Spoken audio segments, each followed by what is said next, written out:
3 is the halfway point between 1 and 10. Okay, obviously I'm lying there. The actual halfway point is 3.1622776. I mean, actually it's irrational, so I could literally go on forever there. So let's make it easy and just say square root of 10. So here's the thing, in the context of game design, you're often having to pick values to set things to. So like, for example, the max speed of the player, how strong gravity is, how long it takes for a particular UI element to transition onto the screen, how long an attack animation plays for, how much force is applied when the player jumps, how much damage a certain attack does. Anyway, I think you get the idea. In game design, there's a lot of variables. And of course, as a game designer, what you spend a lot of your time doing is tweaking those variables to find the perfect number to set them to. And there's this really great principle that all designers should know. When you're tweaking variables initially, you need to double them or halve them.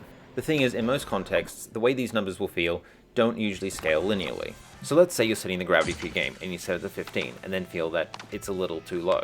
You might think that the next thing to do would be to set it to 16 or even 20, but those wouldn't really feel like big differences from 15. What you're actually going to want to do is double it and set it to 30, and that's going to feel like a noticeable step up from 15.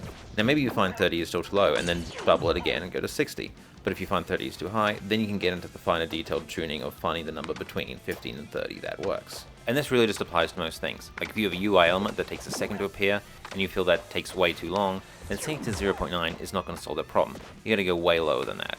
And this is what I mean when I say that 3, or more specifically, the square root of 10, is the halfway point between 1 and 10. Because 1 times the square root of 10 is the square root of 10, and the square root of 10 times the square root of 10 is obviously 10.